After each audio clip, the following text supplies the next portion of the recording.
Life is all about cycles. More about cycles than people realize. Well, you wake up and here you are, the earth's spun around and you're seeing the sun again, and so you're starting another day. I race to train, I don't train to race. The race is about causing me to train. The race is like the icing on the cake, but the cake is really the training. I love to train. I just love to get out there and be alive and do stuff. I train 6 days a week. I have one rest day.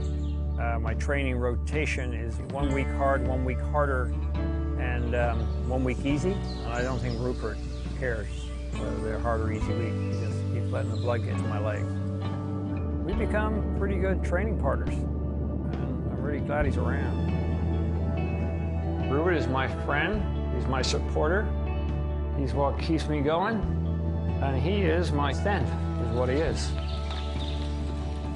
In 2010, I went to do the Lake Placid Ironman trying to qualify for Hawaii, and I had a really good race. I had the best race I've ever had. I'm heading off on the run, and everything's fine until about mile 10 when my feet catch on fire. They truly feel like they're on fire, like they're burning.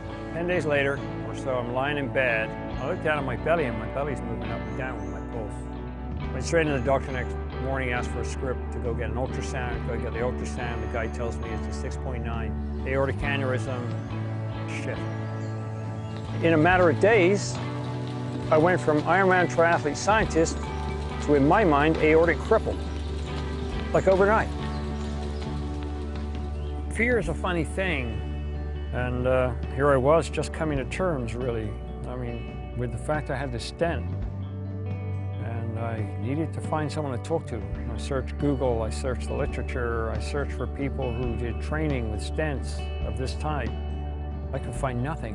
I couldn't find anything.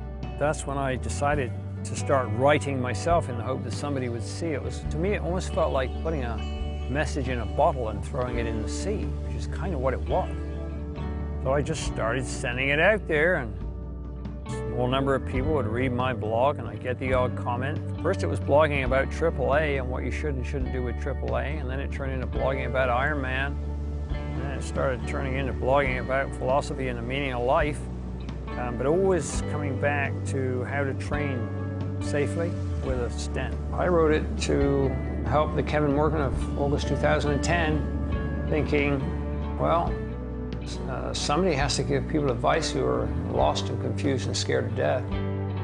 I don't think you should become a prisoner of your aneurysm or your stent. You should work out what you can do and do that, and do whatever you can do to have a life, because every day is precious. My plan was to try and do Lake Placid 2011 with the stent, and you would be surprised how many people told me I was crazy to even think about it. But when I went over the tape, I wasn't tired. I mean, I took 16 hours to do something the previous day had taken me 13 and a half. I'm very pleased with the fact that I managed to show people that you can complete an Ironman with a AAA stent. And I would say my life has largely improved for the better. It got me more in touch with my mortality, the importance of family. You don't do it on your own. I mean, you just don't do it on your own. We're kind of these strange carbon-based structures that are dancing in sunlight. As the sun heads towards being a red dwarf, the energy given off by the sun has somehow been trapped and turned back upon itself by life. So the existence of life itself, to some degree, defies belief. So I am really thankful for this trip. Hell, I'm approaching 70. I've got 3 kids. I've got a wonderful family I'm with. I'm healthy. If I were to snuff it right now, I have no regrets. I've had a really good life. I think I'm just one lucky son of a bitch.